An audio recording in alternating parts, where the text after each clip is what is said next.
Okay, ladies and gentlemen, we got Tina Bird on the runway. So if you could take your seats.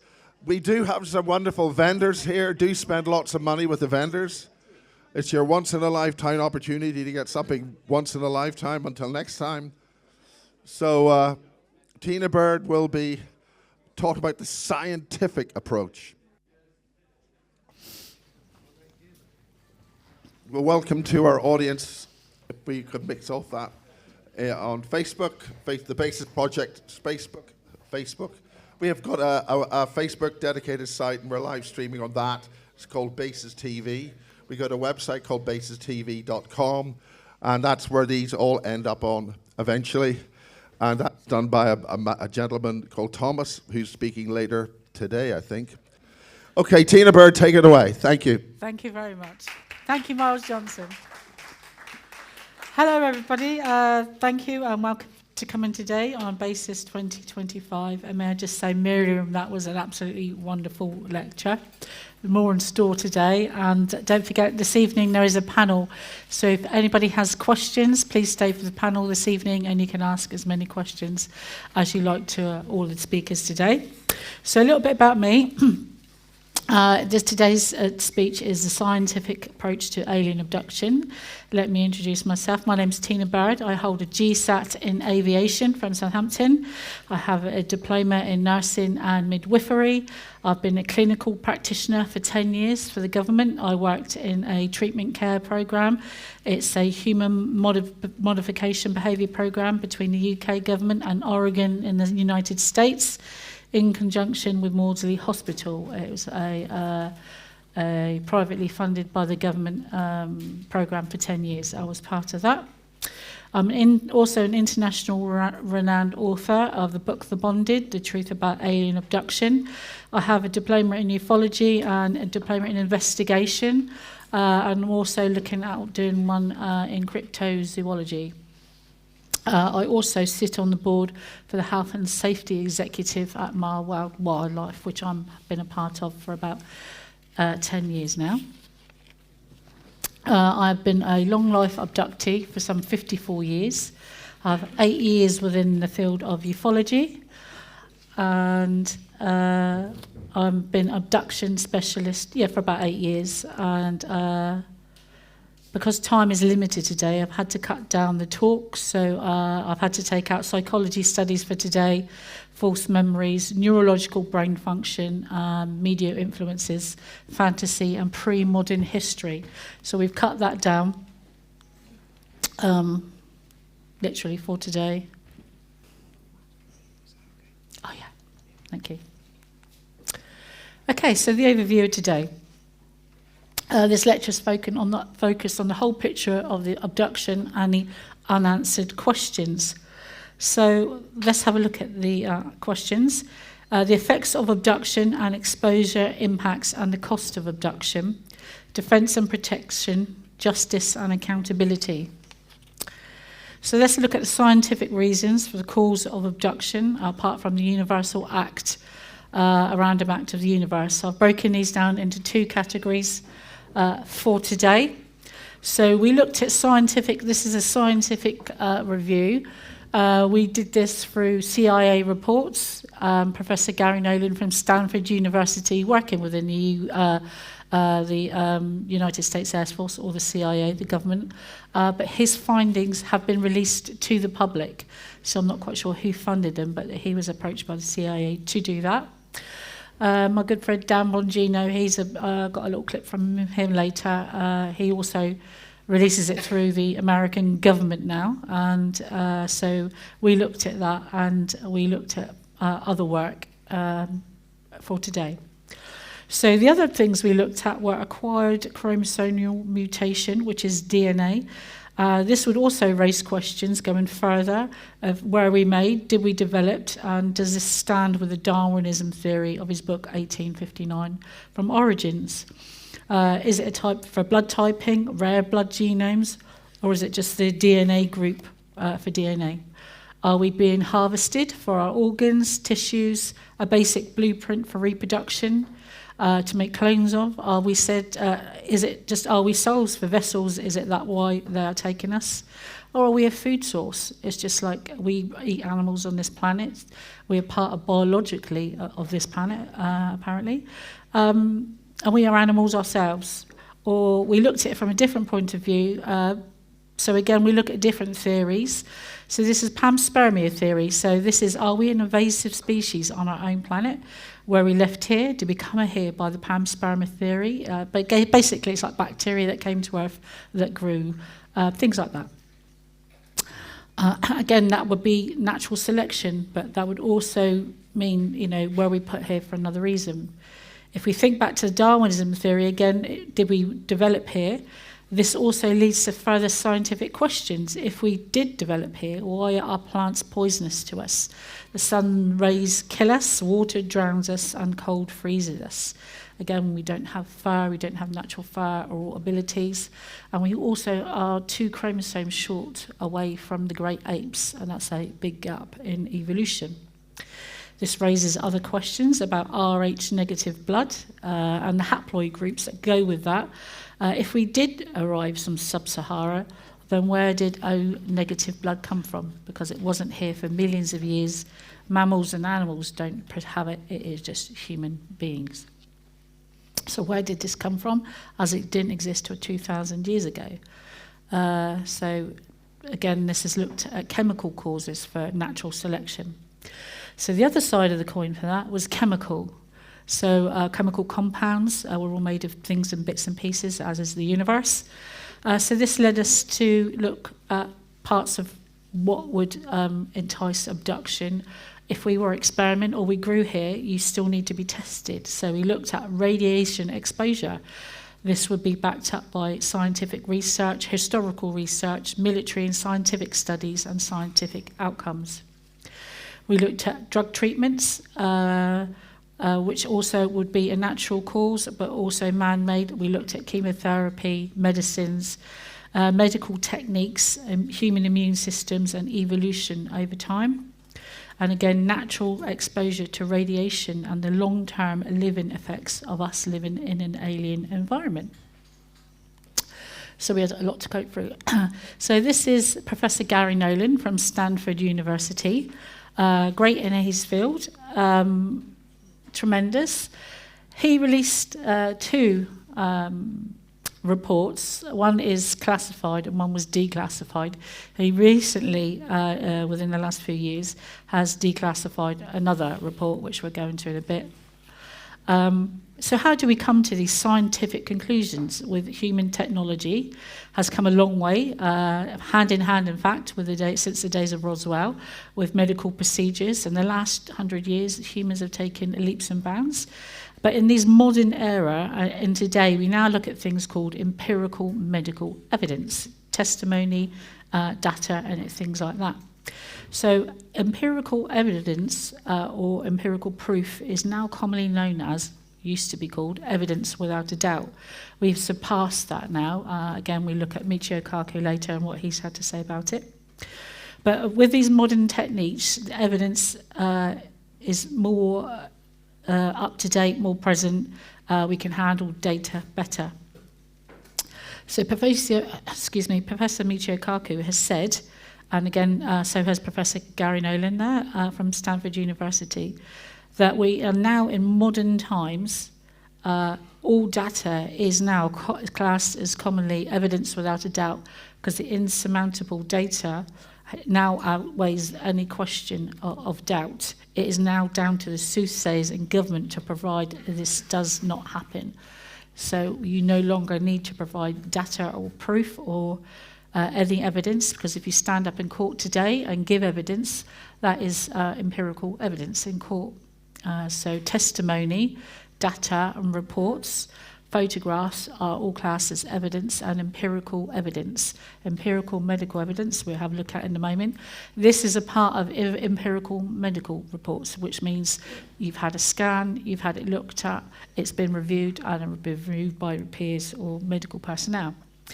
So Professor Gary Nolan was confirmed His report was based on a CIA acquisition. They've asked him to look at tissue samples. People actually thought it was alien tissue samples. It was tissue samples taken from an American Air Force jet pilot fighter. And he was asked to look at, they was having problems with, they spend years and lots of money training Air Force pilots around the world, and they was having neurological problems.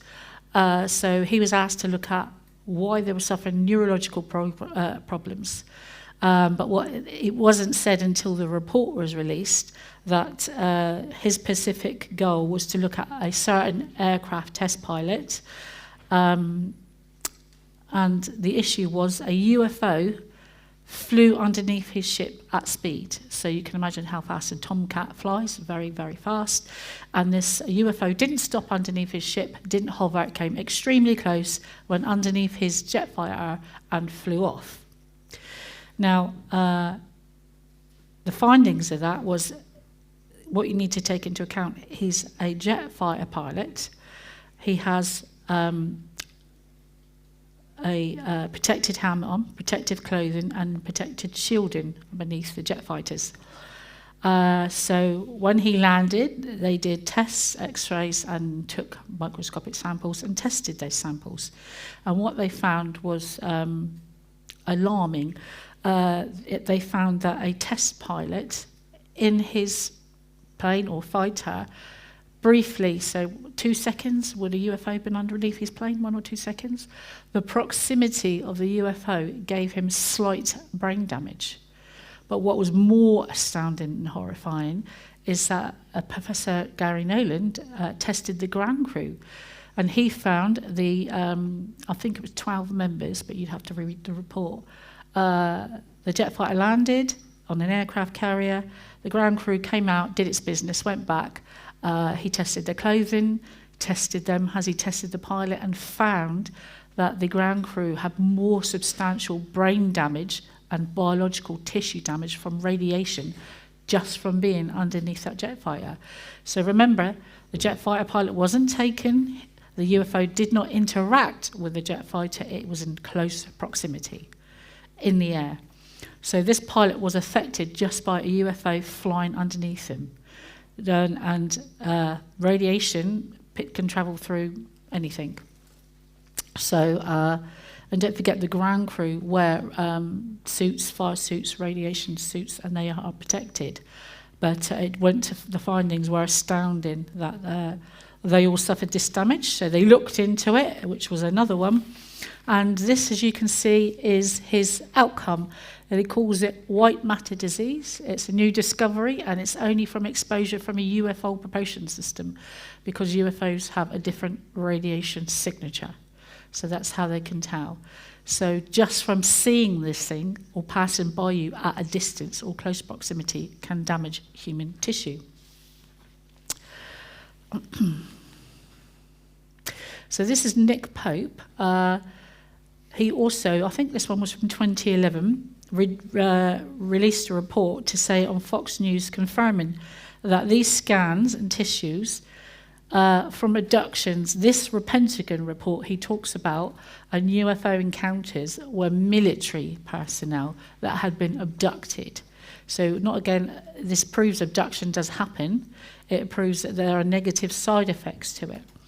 So they all had radiation burns, which has happened to me. You can lose some teeth, lose some hair, lose a few nails, burns on your skin, reproduction problems, and this is why brain damage. And so if you say that you've been abducted, they can take you now, like I've had, they take you along, just give you a simple brain scan, and they can tell if you've been abducted, which is good. So this is another report, newly released. This one's from 2010, and this was, I think it was over 800 out of 10,000 of their troops that were given a survey and picked at random to be tested. They either lost time, reported to be abducted, or to report being unaware. So they tested these. If you can read the report online, it's from Fox News, you can look back and check it. So this CIA report said that there are adverse health effects. So abduction is a health effect from a UFO, radiation burns, being paralysed, brain damage, and sexual encounters.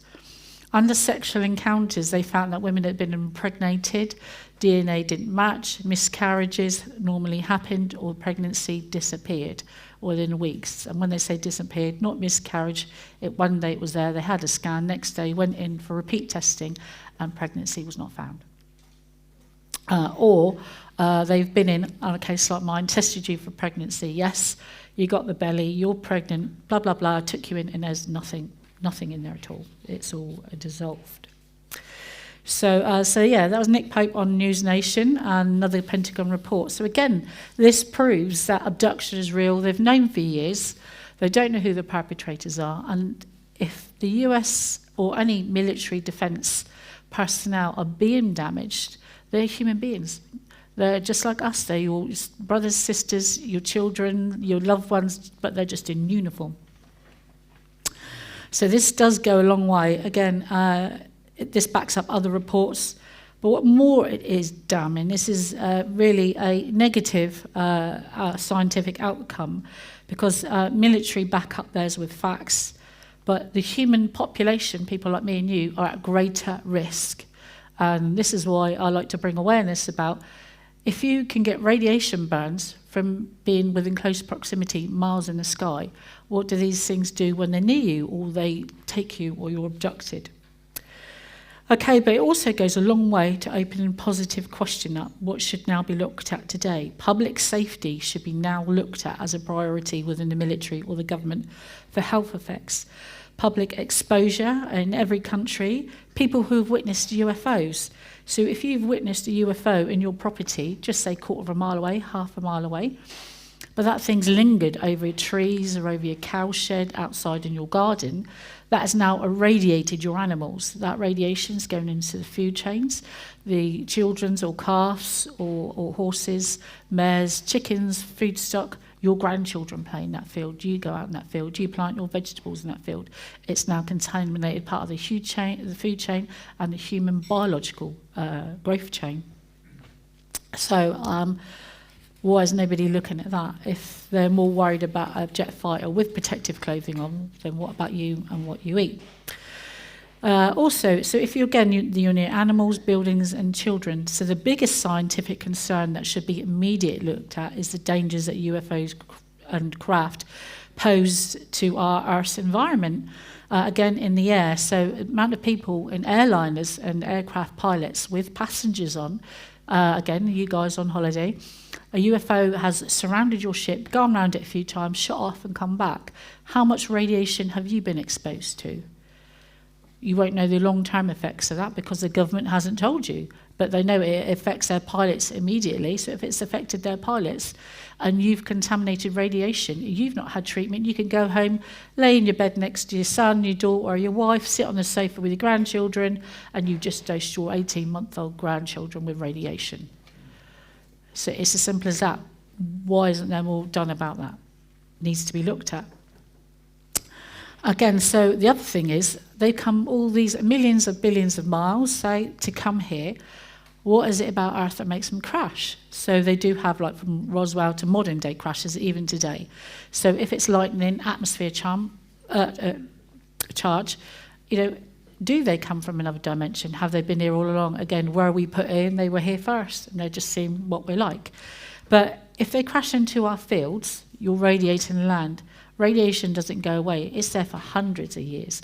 So any food you plant in that field, like you get crop circles, again, radiation, it's in the soil. It's not going anywhere, and you're planting food in that food you're eating. These things crash into our oceans. What are in oceans? So in oceans, they are killing our rocks, our bacteria. They're killing fish, whales, coral. We eat from the ocean. You eat fish from the ocean. The trawlers are being contaminated because they've seen round and underneath trawlers.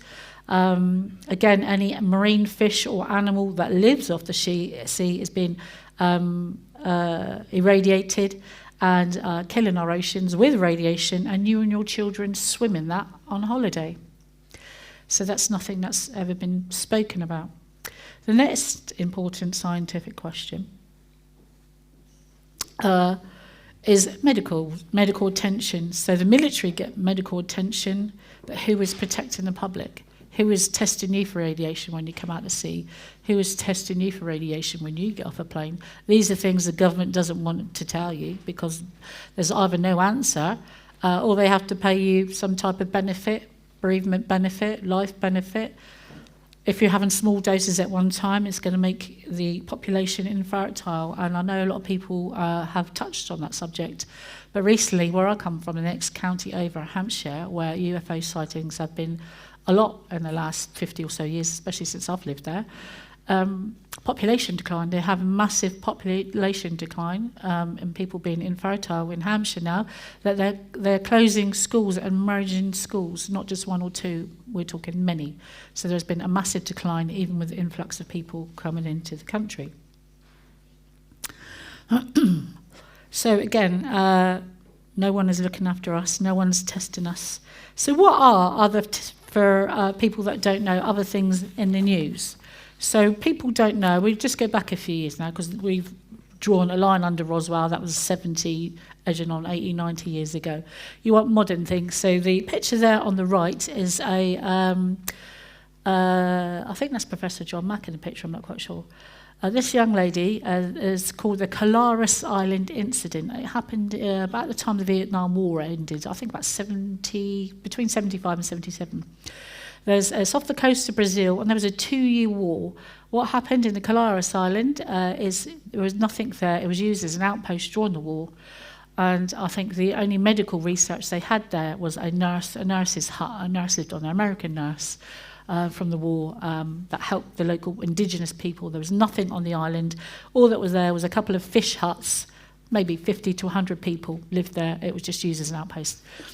And one night, the nurse got woken up by one of the men saying that his wife was ill, could she come? And they never asked her for nothing, so she knew it was serious. She went there, and a woman was laid there in shock. And she said, what happened? He said, the light came through the ceiling and took her. The light took her. Well, that was just one. By the following night, there was 2 or 3. Within, I think, 4 or 5 days, they've begun to find 1 or 2 of the ladies. One lady was paralysed. She was stiff as a board. Her eyes were awake. She couldn't talk. She could only blink. So they put her in a little canoe with the nurse, took her to the mainland. By the time she got to the hospital, she died. This raised other questions because the nurse had seen the light herself, and all the indigenous people were saying the light from the sky is coming down and taking our women. They're hurting us. She alerted the American chain of command, and they sent some, I think it was ships and helicopters out there. Within 2 weeks, the Brazilian government had taken it over, and there was a full-blown war between the Brazilian government, the Americans, and UFOs. They have pictures of this. It's documented in Brazil, in Colaris. There's no technology on the island, so all pictures were taken by the American government and the Brazilian government. If you look in the Brazilian government archives or ask for them to release pictures, they may do. They released some that had been published already. So it's not fictional, it's not made up. And it turned out 2 or 3 people died. I think they were all women, died from radiation effects. This young lady had her breast burnt with holes in her and marks over her body there. They're just showing you one. But it was a 2-year war. They lost men on both sides. They don't know what attracted them to the island. It still goes on to this day, scientific research there. But it's called the Colaris Island Incident, and you can look at that. So there's other public, members of the general public in a different island, just like me and you, that are being affected by this. They have no recourse, no help apart from the government that went there, and no understanding of why it had happened. Now, Dan Bongino, as I spoke about earlier, he had a YouTube channel, but he's gone back to work for the American government. So they have now, I think this was about 6 years ago, there were talks, so it must have been a few years before the Ukrainian war.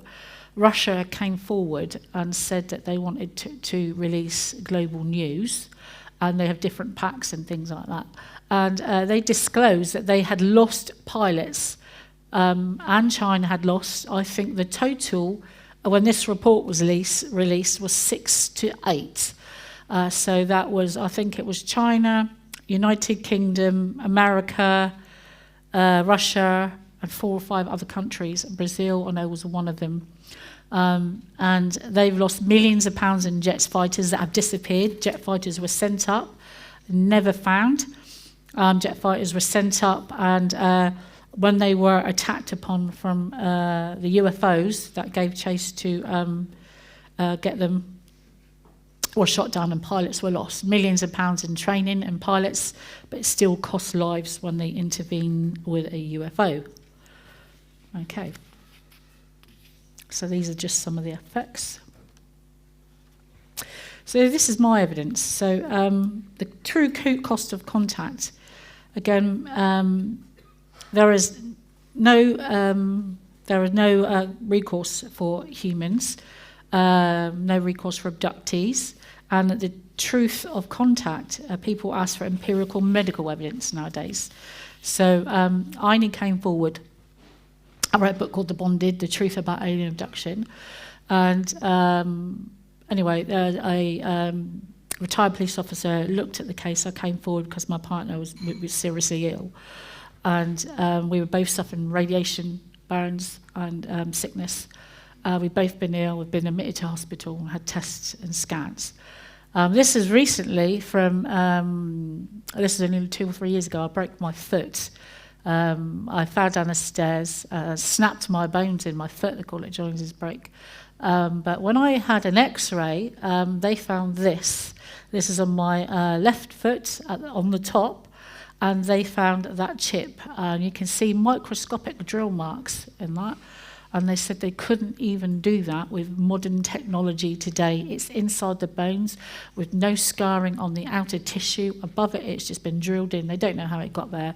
And they said they're not going to remove it because they don't have the capability, without cutting the bone out and removing tissue, to remove it. So I've had other medical problems, as you can imagine, if you've been radiated. So this is a full picture of my chest cavity, and just on the left-hand top, that's my left, same type of chip. Again, this is implanted inside the bone structure. This can only happen pre-birth. If it was put in there before I was born, because this tissue is soft enough, or it was taken in and it was implanted somehow later on. We don't know how that got there. But they only picked that up on questioning when they went back to do my chest x-ray. So on my chest x-ray, which is normal, you'll see ribs. But I'm not going to use a laser, I'll just point. You'll see this little green one. You can't see the black one next to it. There's actually 3. This green little circle here is a metal sphere. They know it's metal because they x-rayed it and tested it. They can't remove it because they don't know why it's attached to the inside of my ribs, on top of my ribs. I'll get a better picture of it in a minute. And there it is there in the top corner. So there's 2. The black one, as you can see there, that they reckon that's been in there the longest. It probably looks dead because it doesn't have any living tissue on it. But this one, I said to him, why is it green? He said, because it's got living membrane or tissue on top of it.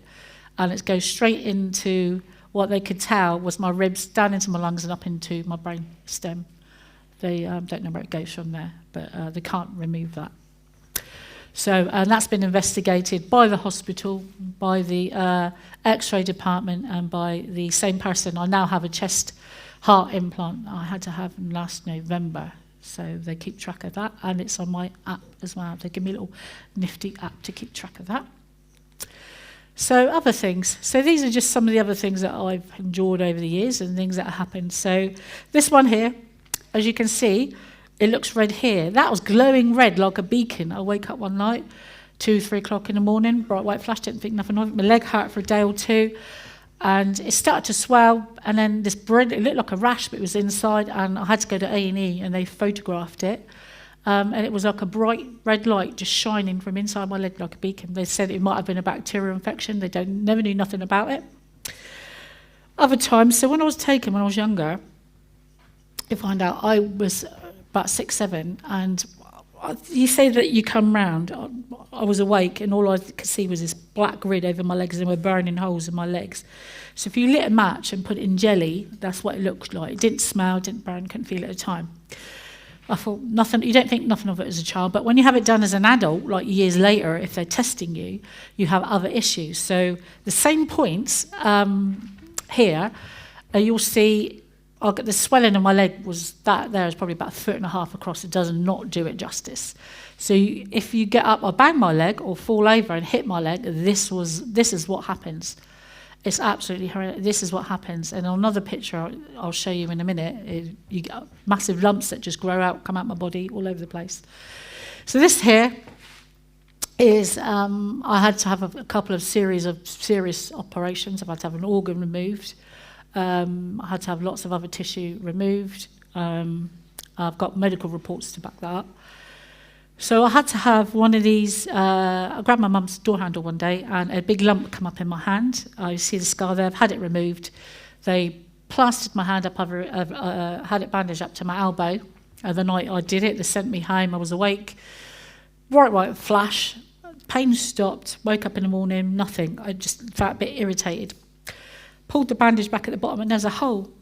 They thought I'd impaled myself here.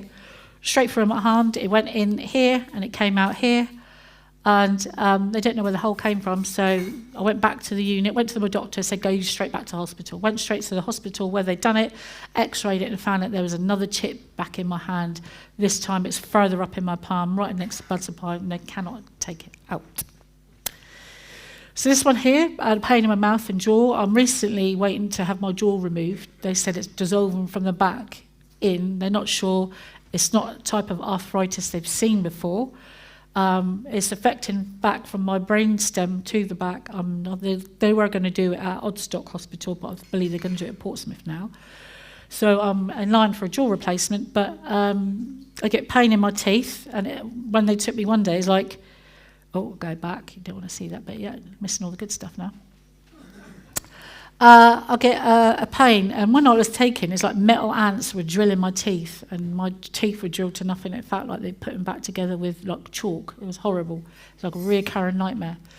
And you get pain, and all of a sudden your teeth start to disintegrate. They disintegrate like that, just from the top down. They seem to melt, and all of a sudden they're just nothing. Melts the root and everything, and it's gone. Simple as that. Been to the doctors, been to the hospital. Professor Webb's my specialist. They've been looking at that for years. So this is another good one. After years of having miscarriages and terrible, terrible pain and many operations and many procedures done, to the point, no, you're a hypochondriac. Well, they missed the fact that I had cancer twice. I'd had to have 2 ruptured ectopic pregnancies and I had a few miscarriages. And went to the doctors. I said, there's something wrong. After one of these nights I was taken a few times in a row, I had severe pain and bloating. It was awful. And I went in, they looked at it, they said, we give you you need to have a hysterectomy. One of these little hour jobbies with the little holes, well, you know, modern technology. Said, we'll take you in. She was a specialist, very good woman. And it'll be about an hour, 2 hours, you'll be back on the ward, an hour in recovery. 8 hours in surgery, I think about 10 hours, 12 hours, I think, before I was back on the ward. And as you'll see here, I had 267 stitches, which is a 3-layer cut. And I had 22 staples to go along with that. They cut me from hip to hip. She said, Tina, when we went in, we couldn't understand what we were seeing. It was filmed. There were 8 surgeons called to the room. I think in total there was 22 people when I had this operation in the room because it's recorded. They all have to sign a piece of paper to say who was in the room with you. I'm allergic to anaesthetics, so there was 3 anaesthetists in there as well. And they decided that this webbing needed to come out. They opened me up and found this black membrane webbing. Don't know what they did with it. She said, Tina, when they cut me from hip to hip, she said, I was literally on top of you. Professor, whatever his name was literally holding your stomach open. And she said, I had both hands in me at one point, pulling and cutting this black stuff out. She said, we got most of it. We couldn't get all of it. Some of it's still inside you. She said, so they had to take my everything out. I had a full hysterectomy. There's nothing in there, but they had to take the sac it sat in and 3 bits off my bowel as well, because they weren't sure why it's connected. They also found a medical device. They thought it was some type of, I don't know, to stop you getting pregnant, but it wasn't. They never found out what it was, never got the report back for that. The solicitor hired to investigate what happened to that was taken off my case along with the head surgeon, and they were both removed from the solicitors. I never got nowhere with that, and that was Townsend Solicitors in Bournemouth. So let's get back to this. So after 267 stitches, 22 staples, and 10 hours of surgery, give or take, they said that my, jumping the gun again. You don't want to see more gruesome bits. So pelvic pain, my pelvis is completely obliterated from left to right with dense adhesions. I said, what does that mean? She said, Tina, we took open photography. I said, what's that? She said, photography while your body's opened up. She said, you had about 1,000 needle marks. She said, they are needle marks. And you've had DNA extracted and bone marrow extracted from your pelvis. Both sides of my pelvis is completely obliterated. So when you stand up and you work all day, it really hurts. So yeah, she said, it's not just broken. She said, it's completely obliterated from right to left. She said, you were right to go to the doctors every day and say that you were in pain. She said, it must be extremely painful. All I can say is it's going to get worse as you get older. So where's my protection? Who helped me from the government? Who's accountable for that? No. Okay. So my mum, bless her, came with me. I was due to go on holiday, and I had to get my passport. This is when I was doing nursing. So I went to get my passport renewed. And when I went to get my passport renewed, when this first one here, that was taken at a post office in Bitton, Southampton. I went in there with my mum, put my £4.75 in the machine, and took my photographs. Now, like today, there was no markings on top, just had my uniform on, nothing. But 2 days before this, I'd been taken for 2 or 3 nights in a row. All I remember was the flash of light. This one here is the incident with the travelator. You'll see it in my book, and that's been investigated. And I actually had someone from the CIA come over and spoke to me about that. But yeah, so 2 or 3 nights, didn't have any markings or anything, felt a bit funny. So when I was in there, my mum's like, oh my God, because she actually swore. It's not like her. We was in a shop, she's like, what the is that? And she grabbed my hair and was pulling my hair out the way. She said, there's nothing on there. She said, there's something wrong with that machine. We're not having it. So we got in the car, drove about 2 miles to a place called Woolston, and there was a Woolworths there, put another £4.75 in, and had the same picture. The other set of pictures I left at my GP's. So my mum said, that's it, you're not going to work, we're making a doctor's appointment, we go and see it. So she marches me down to my GP.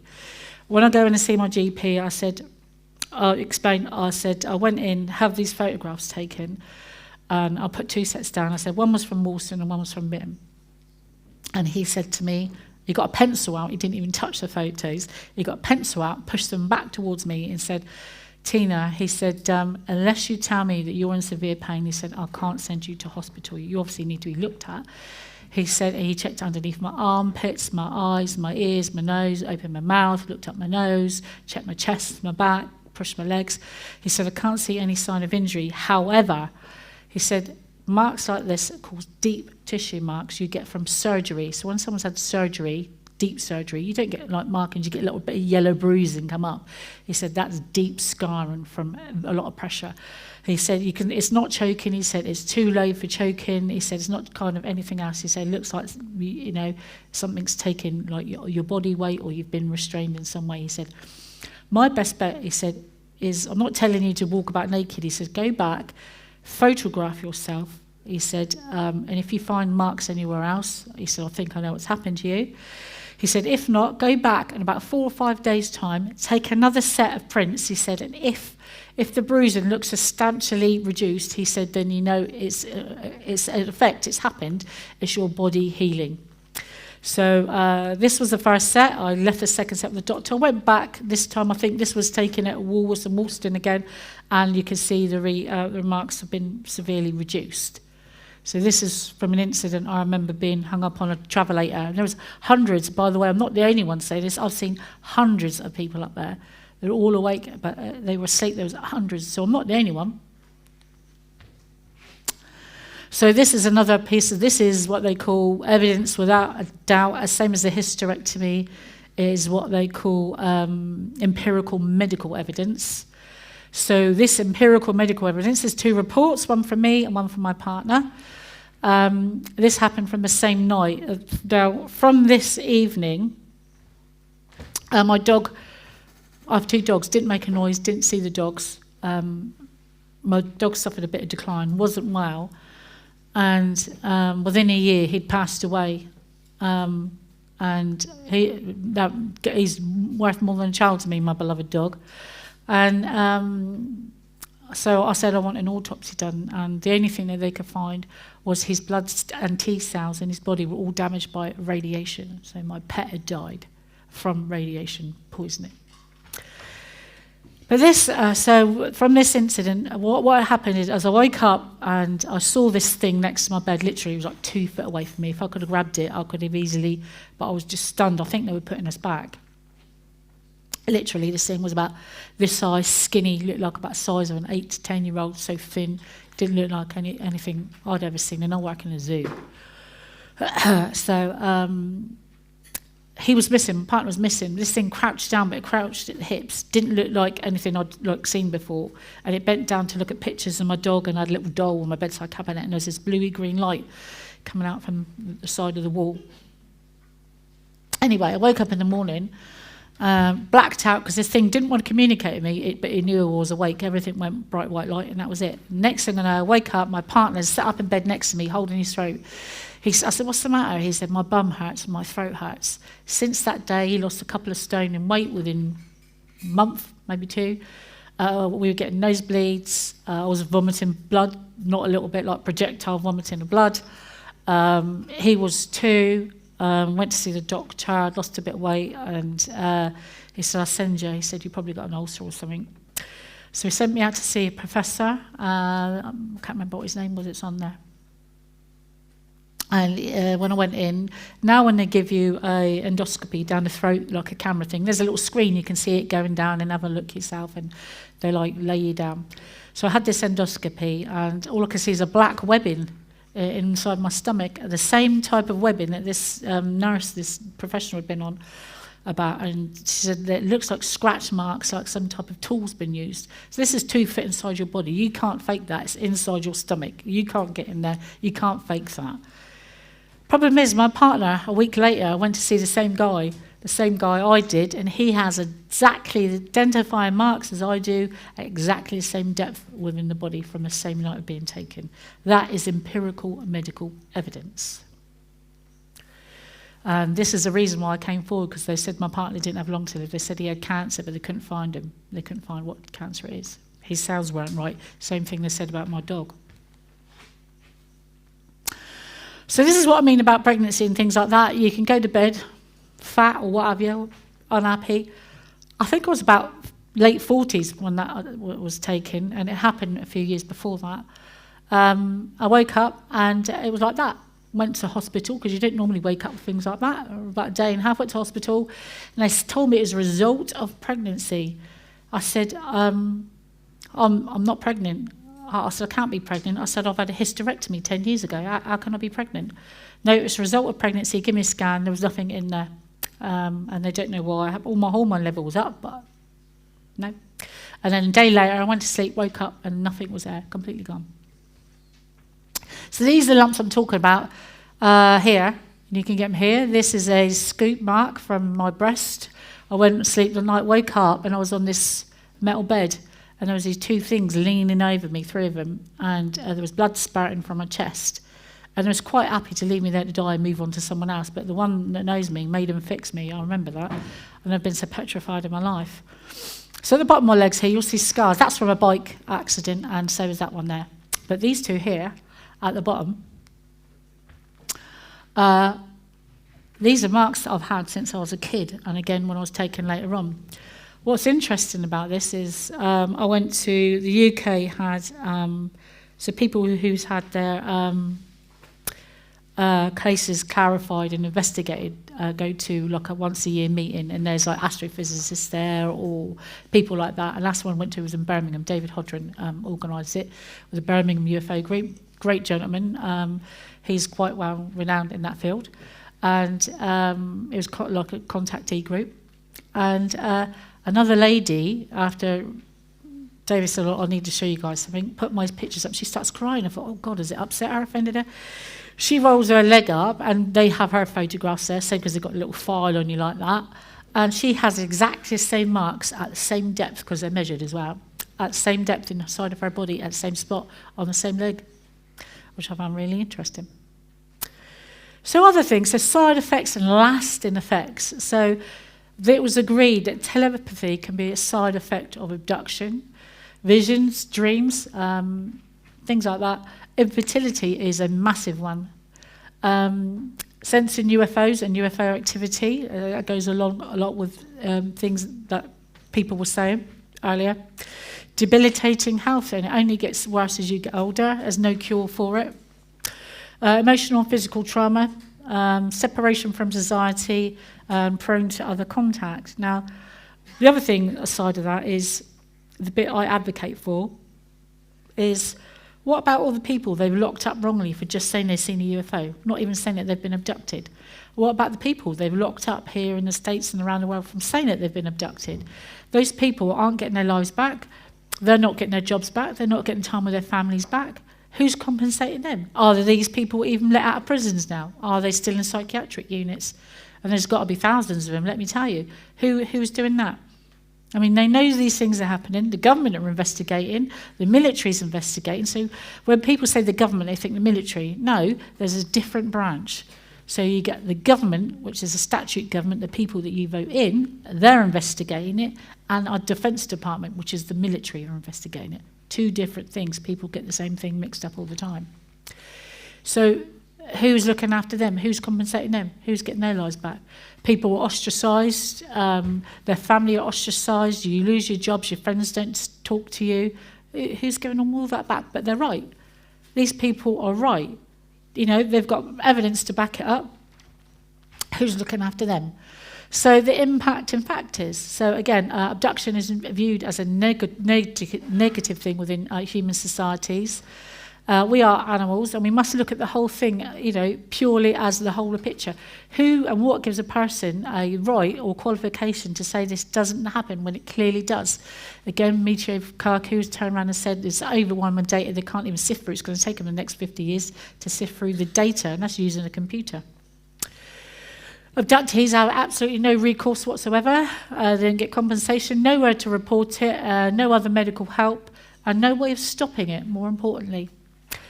But if you were in the military, they'd remove you. What about abductees that they've locked up wrongly and endured psychiatric treatment and their families? And who is on the human side of this? Where's the counselling and protection? What is being done today? More importantly, no one has spoken about what happens to these hybrids. So they took hybrid children and babies and what have you from me, and tissue samples and hundreds of these pods. So what happens if they're anything like me, and they are, that they're taken away to another planet to repopulate a planet? Fair enough. What's going to stop them? Who is responsible when they say, now sod this, I'm going back home. I'm going to go to Earth, where I came from. Who's responsible for the havoc they cause in the universe? And what happens when they do come back to Earth and they decide that they don't like us? Have they thought of that? What's going to happen then? Where does that leave us? So defence and protection. So today, in trillions of pounds of taxpayers' money, your money that you spent on defence and protection in any country, you've got telescopes, space stations, early warning systems and other defences in place. You can get reports from films and telemetry and satellites and so on. Billions are spent in research and development, and they can't come up with one picture. Not one picture. But you could go outside and take a picture, but they can't with all those billions of pounds in technology. They can't get a picture, they can't get a warning alert, they can't warn us. I presume their equipment doesn't work in space, and it's not benefiting us in any way. And that was a scientific lead on a report right up for NASA. But you have to report it. So the people that do report it have videos, but they don't just have videos from the general public. They have admirals, they have pilots, boats, ships captains, crashed satellites, millions of reports from public and local astronomers. Again, it's not bettering us in any way. And they can't produce anything whatsoever. Nothing. But they're testing the public and their military for all of this signs and symptoms and telling you that this is happening. Okay, there have been reports of loss of lives on both sides. The biggest loss of life, apart from the Canaris Islands, I believe was 24 Delta soldiers. Now, they're the best in the world. They're American. I think that came off the Philip Schreiber incident when they were drilling. Military were drilling and Delta Force went down because there was a fight underneath the ground in one of these tunnels and they lost 20 soldiers. The soldiers' families weren't, but you can look on the military listing and they all died at that event. That's public knowledge. It doesn't help their families, however. So who confirms these reports? And again, detected pictures and, anything that's confirmed. Also, they don't do well in our atmospheres. They do crash a lot, but why are we losing soldiers for defending our Earth? Why are we losing, people? So justice and accountability. So where does that leave abductees? Well, I could go into court. I've been in court. I've been asked to serve on a jury many times. So my word is good enough for that. It's good enough for me to work for the government in human behaviour modifications programs. It's good of me to work in emergency circumstances. It's good of me to work at zoos and sit on health and safety executive boards. So I do know what I'm talking about. But if I was to report it to the government, it's not going to be good enough. However, the newsworthy bit, the British government has done a U-turn on this. They don't recognise alien abduction, but they have taken it into account because the new law states the reason that people file alien abduction cases, they can't take them further or investigate them because you can't physically identify and put a name to the person. You can't physically identify the person that has done this to you. But if I was to put on a uniform and go, just get out of bed, go down, put my uniform on and go up and say to my staff sergeant, last night an intruder came into my airspace, unidentified, broke into my house, abducted me, took me aboard their ship against my will, strapped me to a bed, took DNA from me, tortured me, and put me back. The military would then send out the military police. They would scour the ground, they'd take photographs, they would take evidence, they would get x-rays, they would get scans, they would get radar, and they would find the perpetrators. Now, the same person gets out of bed with a suit on. The military aren't going to do nothing. That little uniform makes all the difference to being believed. Who's out there looking for you and your family? So who's afforded treatment? Military personnel only. Taxpayer citizens, unfortunately, who are abducted get no treatment, no care. It's more worrying trend when the UFOs are invading us. And, they're not friendly. If they were friendly, they wouldn't come under the guise of night. They wouldn't take your children. They wouldn't paralyse you. They wouldn't poison the air. They wouldn't poison your dog, kill your animals, make the human species infertile. And you would think if they are a master race, then they would know that their UFOs are poisoning our atmosphere. Again, radiation don't go away, and we live on a radioactive planet. So again, they perform experiments on us with no consequences whatsoever. We are a land and a world, we are supposed to be protected from all invaders, foreign and domestic. Not happening. So today's outcomes, where does that leave us today? Compensation today is being paid to military forces, but so there's two types of pay. And there's a Rendlesham Forest incident, and his medical report was accidentally released, and he was paid compensation because it was public knowledge and it was out and about. So they do pay compensation for people who've just been near a UFO. I've been inside one. There's a difference. So what about abductees who are taken against their will? Again, they have suffering all their life. To unknown exposures, nothing is given to them. The government denies this, close contact and contact of the fourth kind, having living aliens, but now with everything they release, they're putting what contactees say on the front line, because abduction, by the word of first-class world experts, say that human beings, or being near a non-human intelligence, does contaminate human beings. They also use civilians in remote viewing as well. I mean, does that affect them? Evidence in how it's collected today. Today's intelligence agency have so much overwhelming data and proof of records, photographs and videos from forces in other countries. Again, people on the inside are leaking this stuff now, left, right and centre.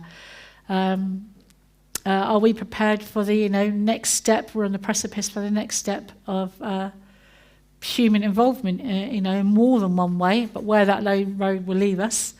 And then on the other side of this, it's not just human outcomes, because we're on the road to nowhere really, is they know where to find us, they know where to come back, they know that we're a resource. We are not the only resource on Earth. Nothing to deter them, there's nothing to stop them taking the human population. Why? If we were at war, there would be. Timeline, and we live short lives. They have massive longer lives, so we are easier to study. They make their own armies from humans and spare parts in the factory. If they're cloning us, no culpability, no one stopping them. And why, with all this, people that say that they're good and they're here for good, and their ships still irradiating us, why aren't other races of so-called alien beings stopping them doing this? If you saw someone torturing a dog on the side of the road, had it tied up, pulled up by its hair, and you were cutting bits and pieces out of it and dosing it with radiation, I'm sure you'd pull over and say something. I'd like to think you would. And that ends today's presentation. I mean, all pictures and drawings you'll find in my books or online are by me. That's my contact email, or you can buy a book.